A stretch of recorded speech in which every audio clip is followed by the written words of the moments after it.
All right, hello everyone. I'll just give just a few seconds for people to kind of file in and get settled.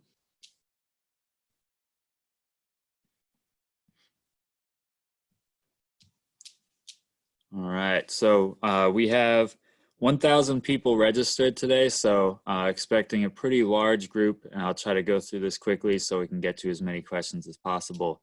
Very familiar, I'm imagining at this point, with Zoom. This is Zoom webinar, so there are a few differences from the normal meeting platform. The first of which is that your microphones and cameras are not enabled, so you don't have to worry about interrupting or being seen or heard or anything like that. You can still use the chat feature just like in meetings. You can use that to address the panelists only. You can do private chats, or you can choose to address all attendees. You just have to select the proper audience from the drop-down menu by the little 2 in the chat window. But we're asking any questions you have for the presenters, you put those in the Q&A feature. With so many people coming through, we need to try to manage those questions as effectively as we can, and it's really hard to do so through the chat. So again, want to reiterate, use the Q&A feature for any questions. You can ask questions anonymously. You can see questions that have already been asked. You can add comments to those questions, and you can upvote ones that you really want to see answered. So I'll type that out in chat just so people joining later on can see it. But without further ado, I want to hand it off to Melanie Gottlieb. Thank you so much, Mike. Good afternoon. I'm Melanie Gottlieb, Deputy Director of ACRO, and I'd like to welcome you to today's ACRO coffee break on athletics eligibility in times of crisis. It's a pleasure to be on the line with all of you today as we navigate the challenges presented by the COVID-19 crisis together. Next slide. Today we have colleagues representing the Collegiate Athletics Associations to share their updates and resources for institutions during this time of crisis. With me today we have Felicia Martin, Vice President of the NCAA Eligibility Center, Dr. Christopher Parker, President and CEO at NJCAA, and Leah McCormick, Vice President of Business Development and Eligibility Services at the NAIA. I especially want to thank these dedicated colleagues who've given us their time and their expertise while navigating this crisis within their own organizations. Thank you. As always, we are hopeful that our technology will not fail us. This is a large Zoom call with a number of panelists, and we're all working at the mercy of our home Wi-Fi. We're not using the video function and your mics are muted so as to save on bandwidth. There will be time at the end of the call for Q&A at the end of the panels, but with so many of you on the call, we know that we may not be able to answer all of your questions. Rest assured, anything that we don't get to will be collected and responded to and added to the ever-growing list of policy questions that our guidance team is working through every day. It may resurface as an article in our Connect newsletter, a specific guidance document, or even another coffee break. When you ask your questions, please be sure to name the organization that you would like to answer the question if it is directed at a specific organization. Next slide. As you navigate the challenges in this crisis, your association is here to connect you with network colleagues to work together through these challenges in this time of unprecedented disruption in our profession. We've opened up our content vaults here at ACRO to the higher education community through our free 3-month membership option. If your membership has lapsed, or if there are others on your campus that you want to have access to our resources to support you through this transition, we hope that you will consider this option. You can find that option on our website or email membership@acro.org for more information. Next slide. You can also find on the ACRO website, for those of you in the records area, the ACRO Professional Development Guidelines for Registrars, a self-assessment. We know that athletics eligibility in higher education often rests in the registrar's office, and this particular book is a book of questions designed to prompt data collection and analysis of your policies and practices, and it does include sections on athletics eligibility. You can find that online at the Acro bookstore. Next slide. Acro has worked diligently to provide specific guidance to institutions as they navigate decision-making on their campuses to adapt and serve their students. To build our guidance, we used established Acro standards and re-envisioned them through the lens of the current COVID-19 crisis, and then consulting with subject matter experts from our board of directors and amongst the membership and across higher education. Who is the guidance team? Executive Director Michael Riley, myself, Associate Executive Directors Tom Green and Tina Deneen, and Director of Research Wendy Kilgore, all of us former campus-based professionals with years of experience in the Acro professions, along with the Director of Government Relations, William Gill. While this may not be the way Acro has typically released new guidance, we are balancing our processes of member development best practices with the needs to address the current crisis with something immediate to support you as you navigate this new normal. We want to give you guidance that is thoughtful and well-developed yet timely. I hope you'll access that page at acro.org/COVID guidance.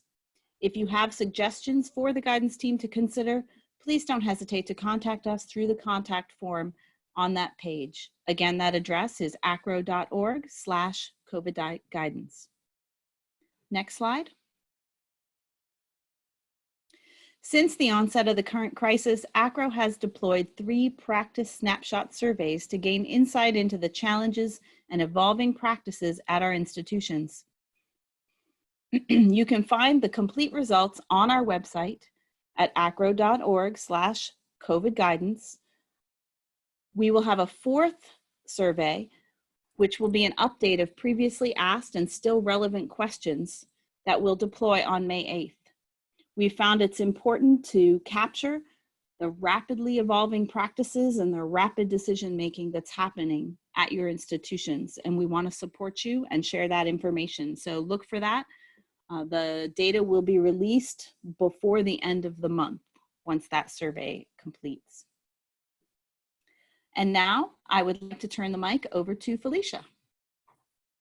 Thank you, Melanie. I appreciate this invitation and the opportunity to be with you today. As nice as it is to be a part of this dialogue, I can't help but to consider why this gathering is necessary. This health pandemic is affecting all of humanity. The care and compassion that we've offered to each other has been inspiring, and it keeps me hopeful. These days will pass. We will get through this together. The NCAA Eligibility Center is dedicated to being a compassionate partner as we navigate these waters. Speaking of the NCAA Eligibility Center, I want to share just a little bit of information about the work we do. I can imagine with a group this large, there are those of you who are very familiar with us and maybe even colleagues that we've worked with before. But for those who might not be as familiar with the Eligibility Center, I want you to know that we work with all sports from both Divisions 1 and 2, and we do so with a staff of around 50. That staff, that dedicated staff of subject matter experts, they're charged with addressing questions and concerns through our contact center. We review high schools and coursework. We complete academic and amateurism certifications. We process initial eligibility waivers. We have education outreach and any other service needed to support our membership and the 8 million high school student athletes who may be considering college and participating in college sports. Everything we do matters, and it impacts the prospective student athletes' experience. Even as we were trying to process the personal ripple effects of COVID-19, we were also acknowledging the reality of the circumstance and how it has impacted our students and our stakeholders. We understood that the priority for most local communities was health and safety, sheltering in place. Then high schools had to figure out how to keep the learning alive. We considered the challenge of lengthy school closures, canceled spring terms, canceled standardized tests, and the unexpected shift to a full-time remote learning environment. Additionally, there were schools that opted to not assign grades, but instead use a pass-fail system, not to mention official documents that might not be available due to school closures or mail disruptions. Once we had an idea of the major issues, we addressed them through the NCAA D1 and D2 governance processes with support from the NCAA research staff. Governance processes are, in essence, our membership-driven decision-making. It consists of university presidents, faculty athletic representatives, directors of athletics, senior women administrators, conference administrators, and student athletes. This group reviewed information and made some decisions, understanding that there is no one-size-fits-all remedy. However, we did want to present solutions that were best possible outcomes for college-bound student athletes in the member schools. I know the attendees on this call relate to having to delicately navigate a liquid and unpredictable state. We made decisions based on the information we had available to us at that time. On Friday, April 11, the Eligibility Center released the EC COVID-19 response. High school students intending to play Division I or Division II sports whose final semesters of their senior year was disrupted by the pandemic, this offered a pathway for them to meet the NCAA initial eligibility requirements this year. If you visit the link on the slide, or you can even go to the ncaa.org and click the banner titled COVID-19 information, there you'll find a variety of resources, videos, news releases, updates related to the coronavirus. The COVID-19 automatic waiver is indeed an opportunity and available to college-bound student athletes expected to graduate this spring 2020 or summer 2020 and are planning to attend college full-time in 2020. It's applicable to domestic, international, and homeschool students. COVID-19 automatic waiver is athletics aid, practice, and competition, provided that students are able to meet the following. For students who are interested in Division I, they meet the core course progression requirements. That's 10 core courses, 7 which have to be English, math, or science before the start of the 7th semester and present a 2.3 or higher GPA. For students interested in Division II, they must complete 10 core course units before the start of the 7th semester and present a 2.2 or higher. For the spring 2020 and summer 2020 high school graduates, we will not require an ACT or SAT score to be on file as part of the certification. Based on the constraints of the COVID pandemic and the constraints that have been placed on the testing agencies, we will not require ACT or SAT to be on file. This is limited to students who are graduating this spring 2020 and summer 2020. And it's determined by the year 9 grade. Again, this is only an exception for summer 2020 and spring 2020. It doesn't mean that we're removing the standardized test requirement from the initial eligibility standard. A couple of other items that might be of note for the group. For high schools working remotely, they still have the option to upload official student documents directly to the Student Athletes Eligibility Center account. Official academic records should be submitted via an approved channel whenever possible. For many students, however, if their school's closed or there's limited access to those needed official records that are lost, starting immediately, we'll accept unofficial documents sent from the email address associated with the Student's Eligibility Center account. For NCAA approved core courses completed in spring 2020 or summer 2020 that have been issued a grade of pass, the Eligibility Center will apply the credit earned in those courses toward the core course requirement and the student certification. We'll continue to monitor the COVID-19 situation as it evolves. We'll work with the membership and with our governance structure and adjust as the circumstance requires. All of these developments, additional updates will be updated to the website and our FAQ. We try and get an update if there is one by the end of each week. Again, thank you so much for this opportunity to be here, and I look forward to your comments and questions. Chris, you're up. Thank you, Felicia. I want to personally thank ACRO for the invitation. Also, I want to thank our colleagues, Felicia and Leah with the NCAA and NAIA. We can't be successful without their partnership and the relationships that they are. So thank you to both of those organizations. In our case, 99% of our schools are open enrollment. So getting information in, getting your students to apply, getting their applications done, FAFSAs completed is essential. But having that done as soon as possible also is a good thing, because we know that things are going to shuffle and move back and forth. As far as the academic trajectory, the current students, we have made an exception for any students that were enrolled full-time in the spring of 2020. We are reducing the carry forward to be eligible in the fall by 6 hours. So the normal 24 hours of maintaining 24 hours to be eligible, we are reducing that by 6 for the fall, with the expectation they're catching back up during the summer, fall, and winter hours. So again, that big exception is due to all the hardships that many community college students may have now that they're at home with Wi-Fi and those types of things in rural areas, is they must have 6 hours passed versus 12 only going into the fall 2020 semester to compete. They will be caught back up for the spring. That's something that we've pushed very hard to maintain their status towards graduation and completion. Very key, very essential to getting them to that point.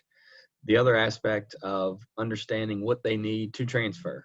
There are different rules and different obligations with both the NCAA and the NAIA, and we want to help them fulfill those obligations at all times.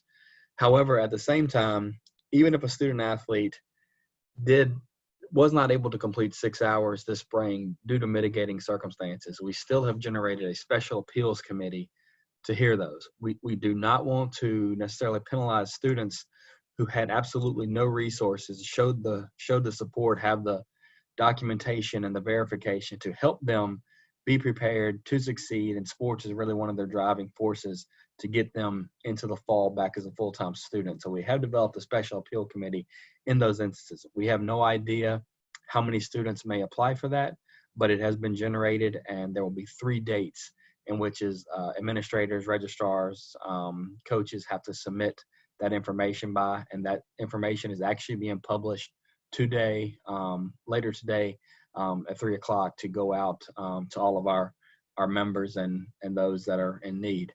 But those are the key things from the two-year college aspect to understand is get your applications done, get your FAFSA, all the information done.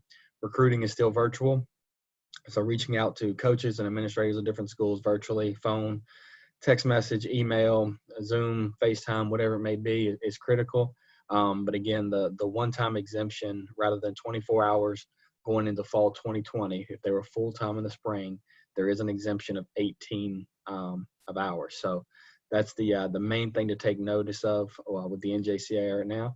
And look forward to your questions later. And again, I'll turn it over to Leah.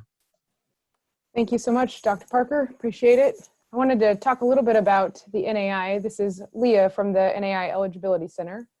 The NAI similarly took an approach, as Dr. Parker and Felicia have mentioned today, to just try to understand the full impacts. So we took a broad approach to try to understand what changes to eligibility needed to occur for the years ahead.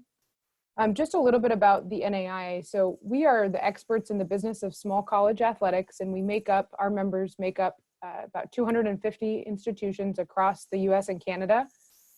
In the NAI, students are able to receive athletic eligibility aid, and we have about 27 national championships across all of our sports. Similar to the NCAA, students do need to register for that first-time eligibility, and that can be done at playnai.org. The NAI looks at eligibility of all first-time student athletes, which is encompassing of those entering freshmen as well as transfer students. So even students coming from the NJCAA, as Chris just spoke about, they also need to register with playnai.org and receive that decision of eligible before competing at one of our member institutions. There's a couple of key eligibility differences that I think are important to note, which have basically meant that there aren't as many impacts regarding failure, pass and failure grades, et cetera, because the NAI does not have core course requirements for entering freshmen. And instead, we're looking at a cumulative GPA overall of a 2.0 or higher. The other elements to the entering freshman requirements were around completion of a minimum SAT or ACT test score, or graduating in the top 50% of a student's class.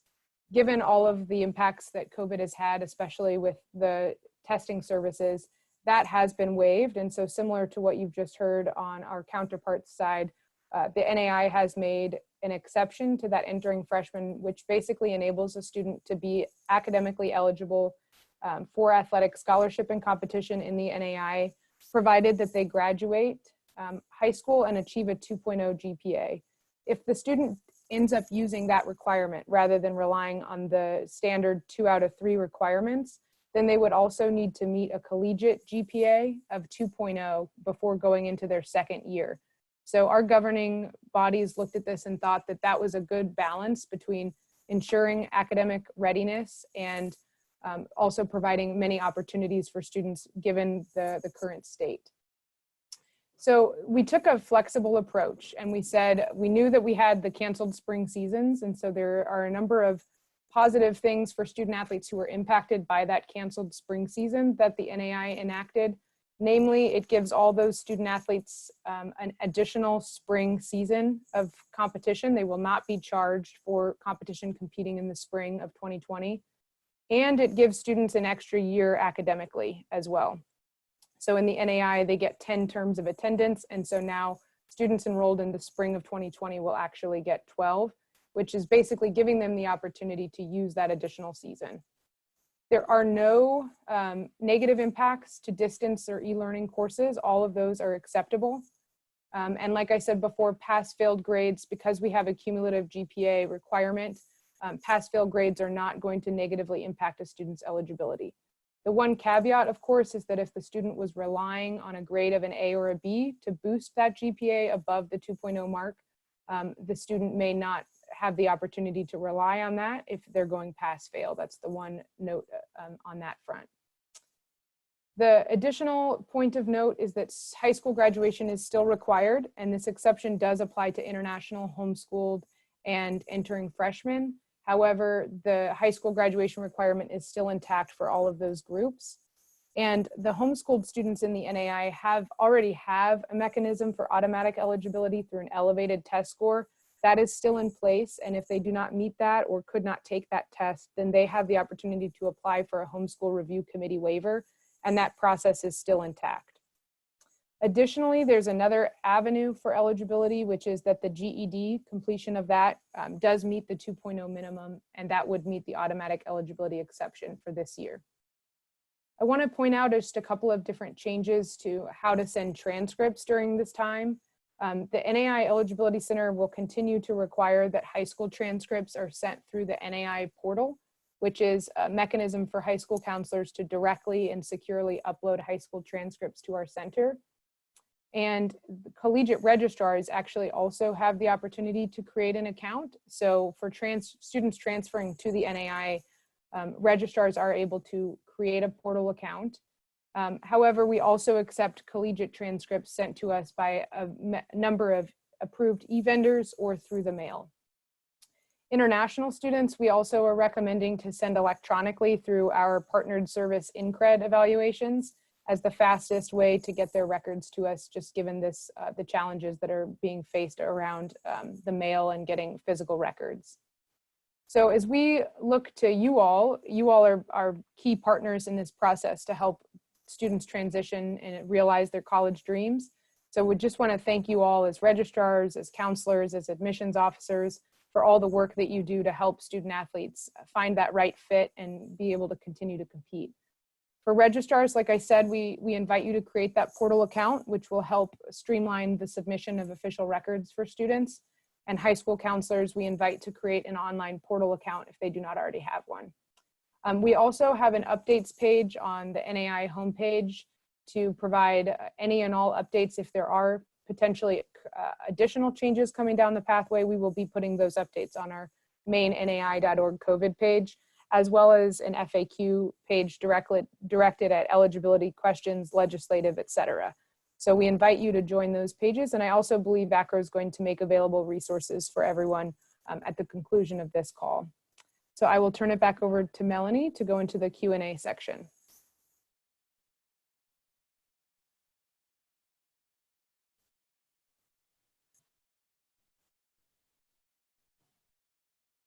Melanie, you might be muted. You're still muted, actually.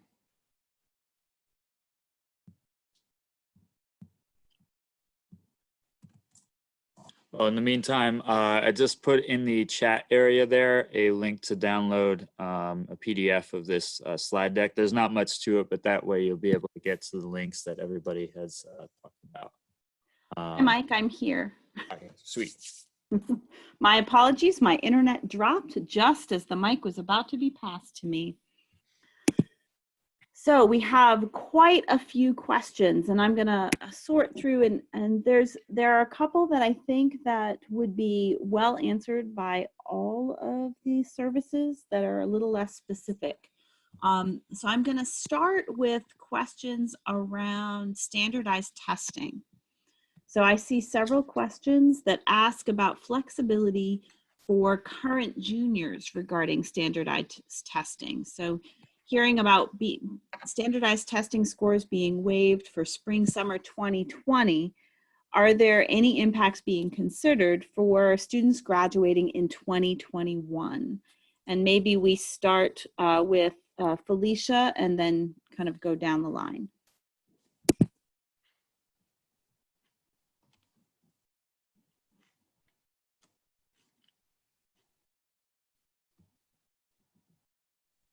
Just wondering if this is just me. Yes, he is not. Okay, so let's move on to Christopher. Yep, I'm here. All right, and we'll come back to Felicia. Did you hear the question, Christopher? I did not. All right. So the question had to do with standardized testing. For those of you who offer standardized testing, what flexibility is there going to be for current juniors? Is anyone suggesting, in addition to waiving standardized testing requirements for spring and summer for 2020, are there 2021 impacts for standardized testing? The unique aspect for NJCA student athletes is standardized testing is not required. You do not have to take the ACT or SAT to be admitted to 90% of the two-year colleges around the country. So that will be the same practice and policy moving forward. However, we always encourage those students to take them because they often earn them more institutional financial aid with those aspects, and that's going to be a college by college basis, as well as having them as they transfer to a four-year school. So for us, those processes are already in place as far as kind of the open admission. You must be a high school graduate or have your GED. You must have a 2.0 to come in, but standardized tests, ACT, SATs are not a requirement for entry into majority, close to 90+% of our institutions. Okay. Leah from NAIA? Yes, the NAIA's approach to this was to look at the immediate impact for the students incoming for fall of 2020. So as it stands right now, the exception is for those entering freshmen for the upcoming term of fall 2020.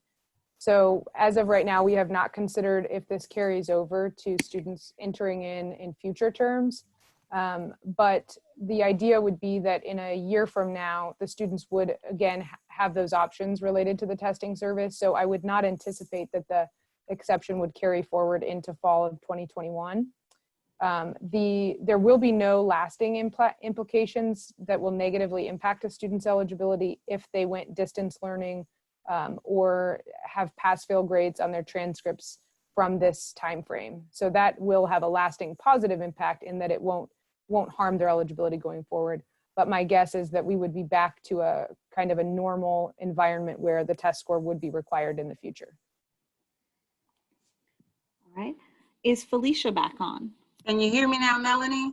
We Yep. can. Awesome. I'm so sorry. I had a little hiccup there with technology. The response for the NCAA initial eligibility for D1 and D2 is much like my colleague. So right now, the exception for spring 2020 and summer 2020 grads is just for seniors. We'll continue to monitor it to be sure that if we need to make additional adjustments, we can do those in advance, giving those juniors the opportunity to if there is a modified standard. But as of right now, we have not considered applying the exception for the standardized test for juniors. However, for the pass-fail or the pass option, as well as any of the online or e-learning opportunities, those will count for those juniors in their upcoming senior year.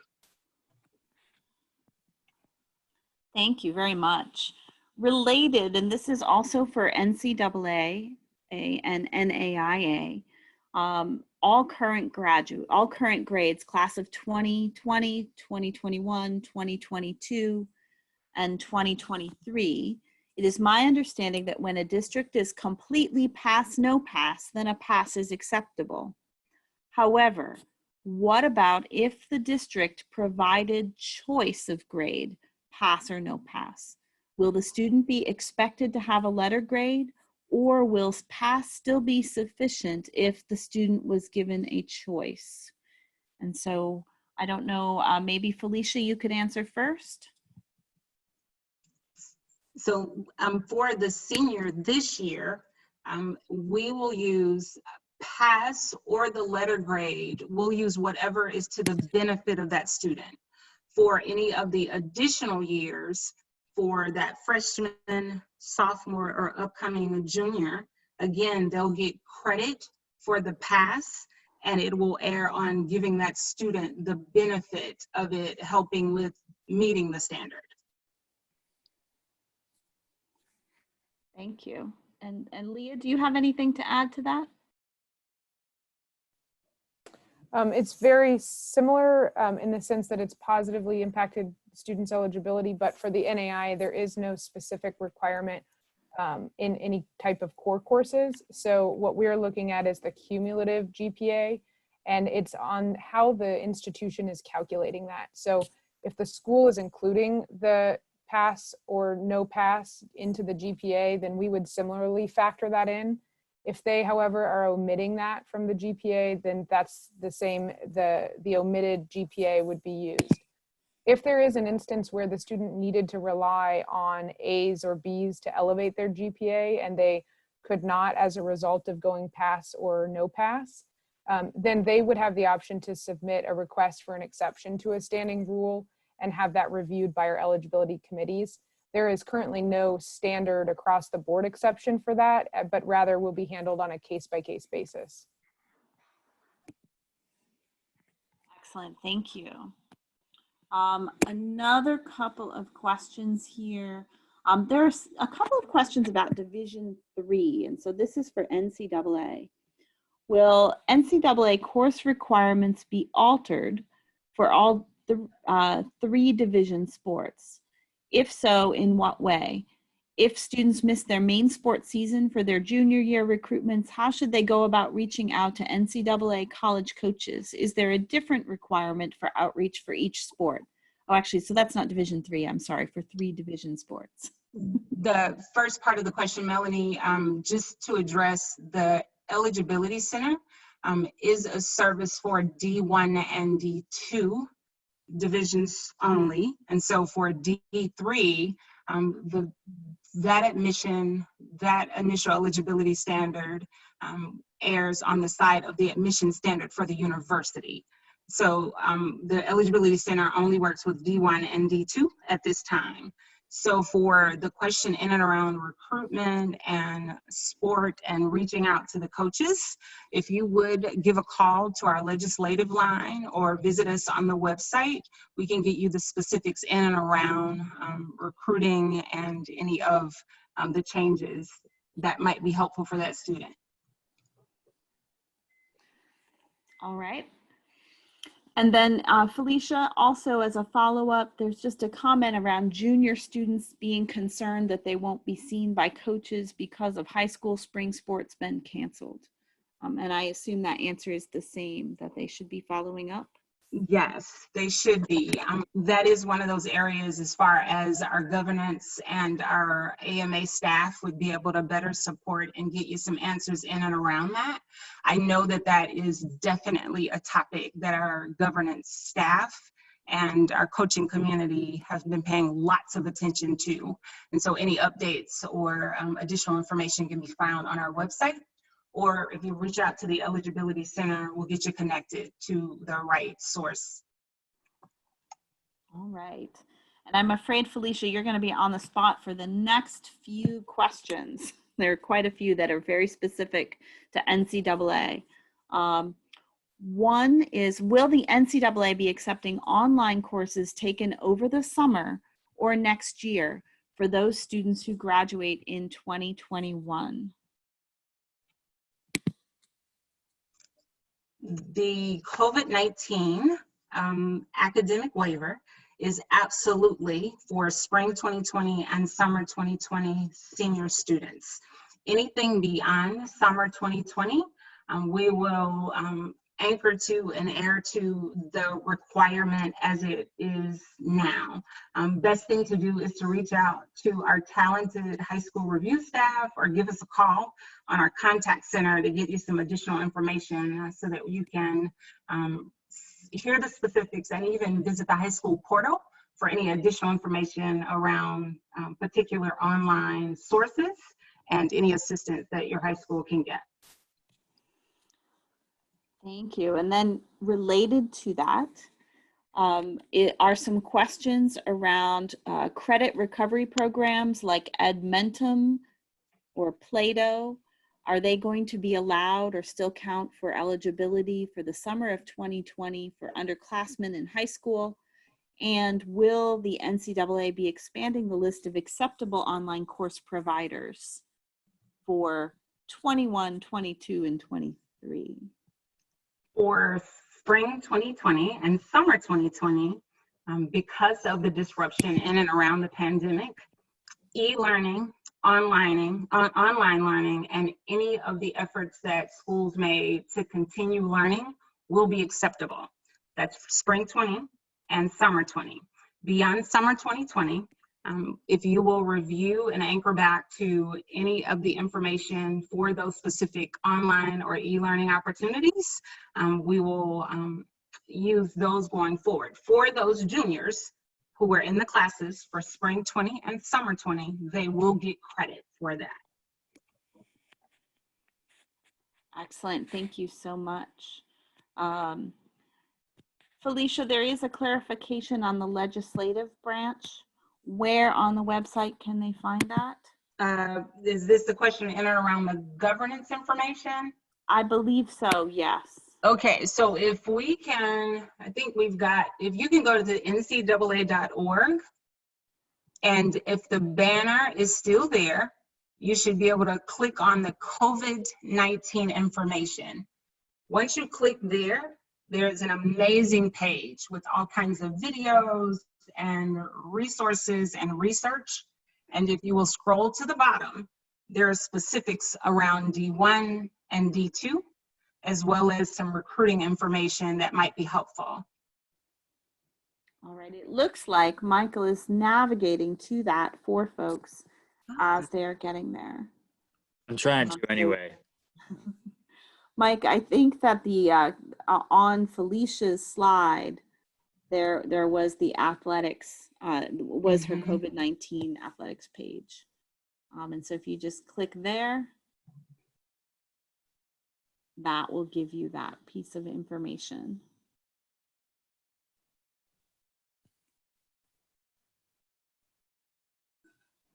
There you go. Lots and lots of information. And Yes. all three of the centers have pages that have lots of information available. All right. Couple more questions. Looks like mostly NCAA. Because of COVID-19 and our block schedule, some of our students have been given the option to test out of the B portion of the class that they were not able to attend during the fourth term. In the past, NCAA has not accepted test outs. Are they going to be flexible this year? There's lots of flexibility this year in and around even the adjustment with the initial eligibility standard. And so we want to review that once more for the COVID-19 academic automatic waiver relief.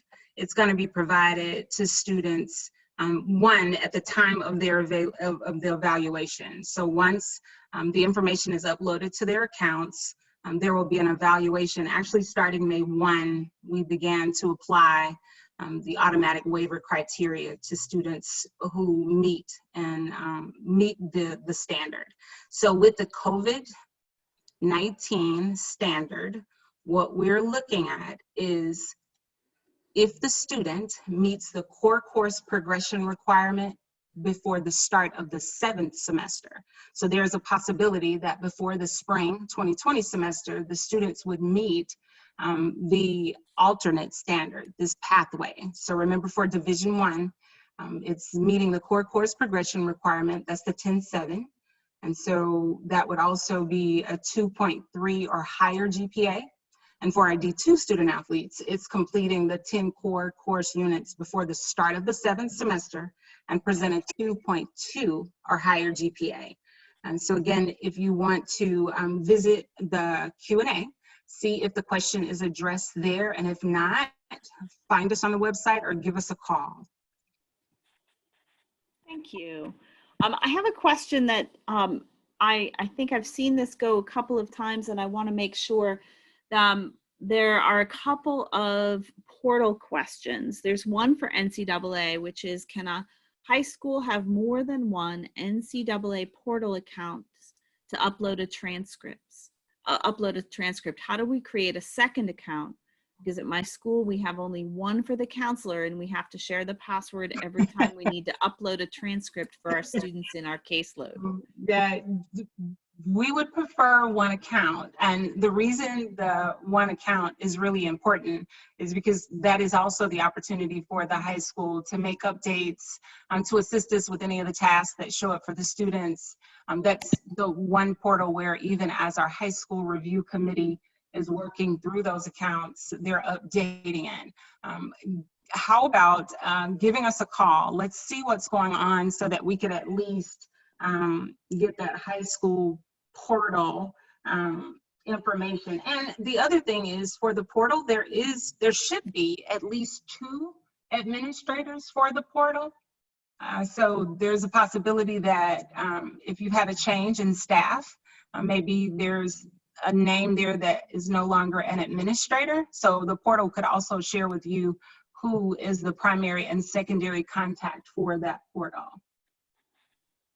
Great, thank And you. in the NAI, the portal users, the main portal user can actually add additional users, both on the high school portal as well as on the registrar portal.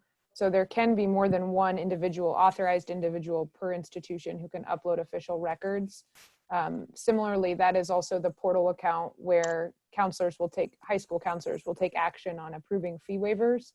And so you do need an approved account attached with that high school in order to take those actions, but more than one should be able to do it.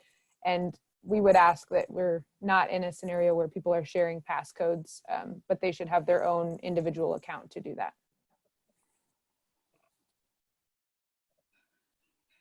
Thank you, Leah. Another question for NAIA. Will all students who do not meet initial eligibility be allowed to use the exception of 2.0 high school GPA with 2.0 college GPA after the first year, or only those students who do not have a test score? Yeah, that's a great question.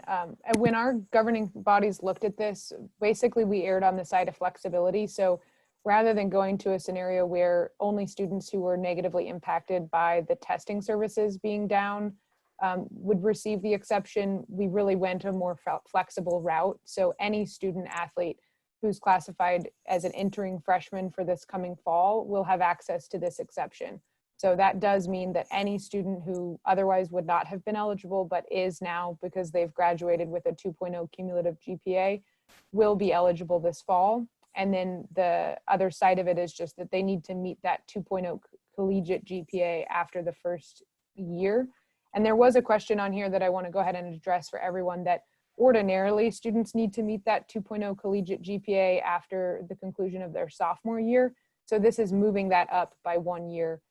But that is only in the case that a student used the exception. If they otherwise meet the 2 of 3, they still graduate in the top half of their class and have the 2.0, then they've met the standard for entering freshman eligibility and don't need to meet the 2.0 until their conclusion of their sophomore year. Thank you. This is a question actually that I think might be for all of the panelists. What will be the standard for college athletics to take place this fall in regards to the COVID situation? What are your thoughts? What have you discussed around the fall? Melanie, it's Felicia. The NCAA has a couple of different advisory panels, experts who are evaluating COVID and health and safety and supporting universities as they make decisions for each region is what I'm going to refer to here. That information, again, the website that I gave, and I'm really encouraged by the updates and information that's been shared on that website. Also, each Friday evening, the Chief Medical Officer, Brian Hainline for the NCAA, has a webinar, a call where they're talking through the latest information. They're talking about the partnerships with medical field. They're talking about what state and federal standards are. And those decisions, unfortunately, I say unfortunately from the standpoint of each state and each region is in a different place. So those updates will continue to be on that website, but would absolutely encourage you to visit that COVID-19 page for any of the health and safety updates. I know the conference offices are working hard and having lots of meetings about what's going to be best for their particular conferences with the start of seasons, with integration with campus and those type things. So there are a lot of really important smart people helping to make those decisions. Yeah, Felicia, great answer. I think there's the headline here is that folks are working diligently to basically address all the different potential ways that that students could be impacted in the fall. From the NAI's perspective, we're doing a number of things, and one of them is planning around if fall seasons are able to happen, and even if they happen in a modified way, then it's, you know, it's incumbent upon us to be ready to handle that and have our fall seasons. Our institutions look to us to use athletics as a really strategic part of the livelihood of their athletics programs, and in some cases the livelihood of their institutions overall. So we're working hard to ensure that we do everything possible just to make sure that that fall season happens, even if in a modified way. And at the same time, looking at the student health side of things. So I think Felicia hit the nail on the head there, that we're working hard, both from how to spin up a fall cycle, as well as how to make sure that we've got the health and safety of our student athletes at the forefront. And from the NJCA perspective, these two fine ladies have hit on everything.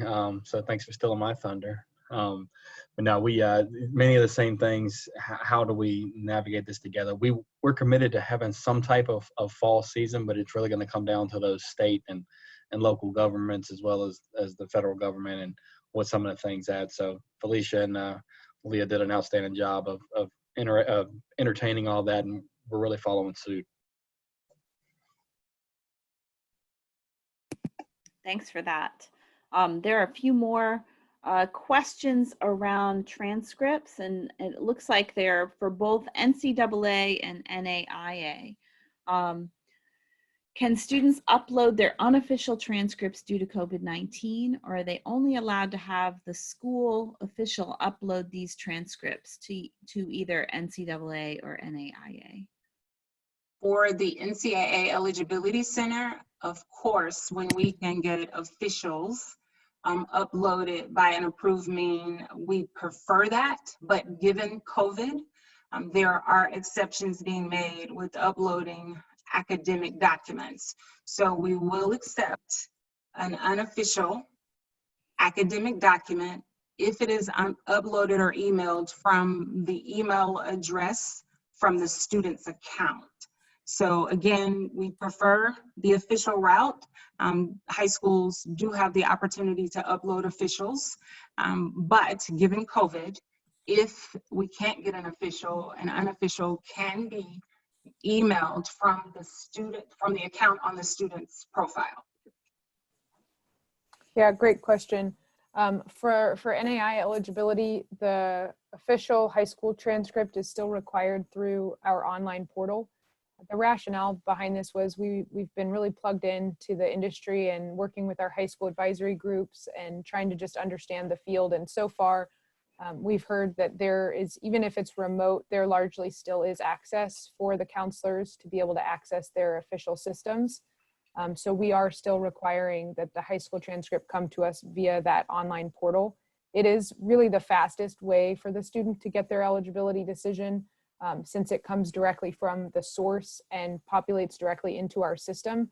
It really positions the student in the best way possible to get them moved through and get their eligibility as fast as possible.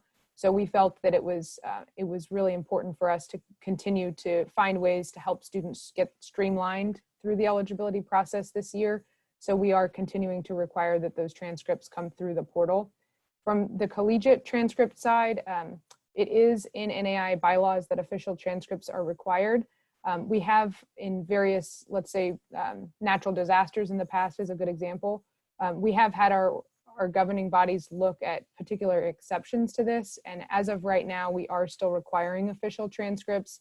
But on a case-by-case basis, if we need to take a different approach, then that avenue is still available like it would be normally to apply for an exception.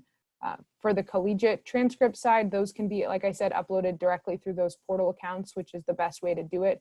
But if not, then they can also be mailed or sent through e-vendors like Parchment, National Student Clearinghouse, eScriptSafe, etc. Thanks, Leah.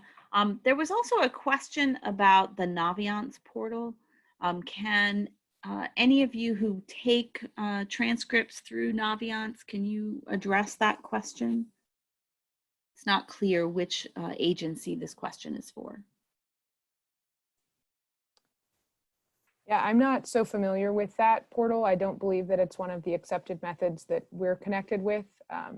But there are some portals where if you're requesting a transcript be sent through that service, they might have ways of still sending the transcript via the mail if, for example, we're not an acceptable location for that. So I'm not exactly sure how that works, but I just on the chat said that the ways in which we can receive those transcripts is through our NAI portal, through Parchment, National Student Clearinghouse, or eScriptSafe, or of course mailed to us. Melanie, for the NCAA Eligibility Center, we accept Naviance. Great, thank you. Another question around scholarships. Now that current NCAA and NAIA athletes are being given 2 more semesters of eligibility, will schools be given more scholarships to give out, or will the current limits still exist?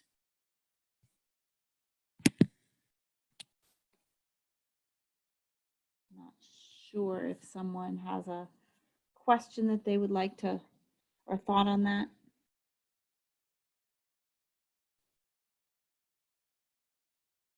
No. So I'll take this from the NAI side. The NAI does scholarshiping in a unique way. So each sport has a scholarship limit in terms of the total number of full scholarships that can be given out. However, basically the school has the flexibility to divvy up that scholarship money in any sort of combination that they want to the max dollar value that number of full scholarships would equate to. So there is no limit, for example, in the total headcount number of scholarships that can be given out, but rather in that dollar value amount.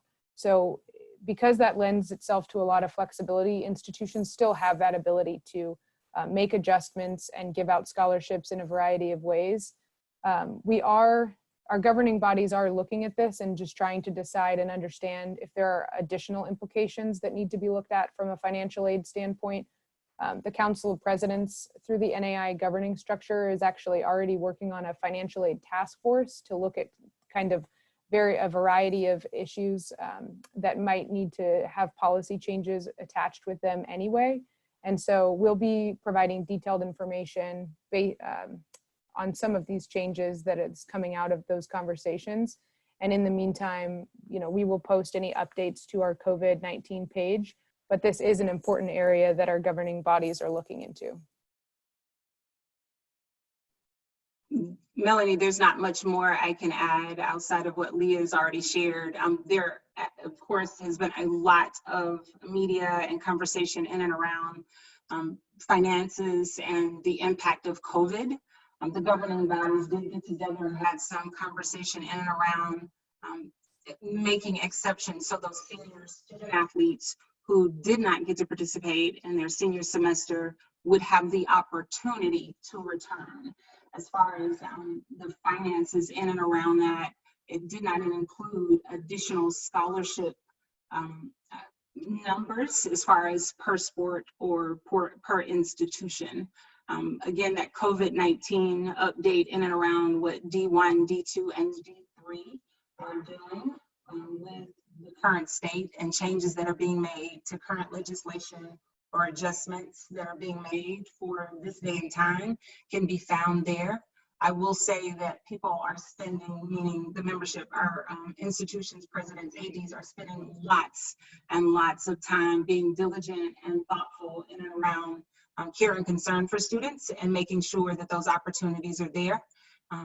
As far as the financial model, again, those updates will be in and around that COVID-19 page, but that's where they are right now. It's a good question. And from the NJCA perspective, we kept our current numbers the same for new scholarships, but those who were affected negatively that are returning for an additional year, schools were allowed to keep them above the number of scholarships that corresponds with LOIs for this 1 year exemption.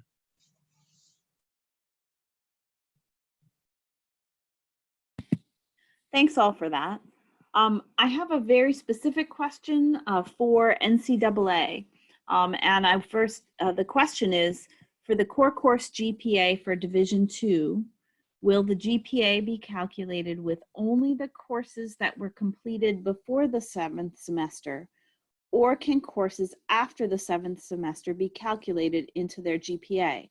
And before I pass that on, I want to thank Gary DeCastro, who has given some clarifying that says the D2 course GPA used for the COVID auto waiver is based on core courses taken prior to the 7th semester.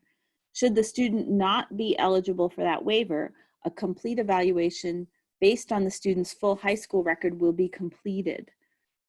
The follow-up question to that for the NCAA is, if they do not meet the auto waiver, do they still have to complete the 16 courses? So Felicia, that's for you, a technical one. Yes, what we would say is that if they're not meeting the COVID-19 automatic waiver, that student should still strive to meet the standard, but would encourage that athletic academic compliance officer or academic support to take a hard look at that student's profile and give us a call to see if there are other options for that student. Fantastic, thank you. All right, we are pretty near the end. I think that that will have to be the last question because we are at 2:58. Any further questions that we have, we will definitely round these up, distribute them amongst our panelists, and get those questions answered and shared. So thank you very much for all of your help in all of your excellent questions and the answers, excellent answers from our panelists. Awesome. Thank you, Melanie. Thank you, Felicia and Dr. Parker. This was great. I hope everyone found it helpful. Well, thank you all very much. Next slide, Michael. Just as a quick wrap up, ACRO has put together, ACRO Consulting has put together express consulting sessions, which are heavily discounted at a price of $995 in if there are specific institutional questions that are more granular and more unique, then can be answered in a session like this. If you have a need or a request of that sort, please contact consulting@acro.org to get started. Next slide. I would like to just announce that you should save the date for the upcoming coffee break topics. On Friday, May 22nd, we will be hosting a conversation on instructional planning for the summer and the fall in this COVID-19 time. As institutions are making decisions and trying to adapt what their fall and what their summer enrollments will look like, we will have a group of panelists who will talk through institutional planning and decision making. Additionally, on Friday, May 29th, we will have ACRO International presenters talking about protecting your institution from academic records fraud. More information and registration for these coffee breaks are available online at acro.org/COVID guidance. Thank you very much for your time this afternoon, and we hope you have a wonderful weekend.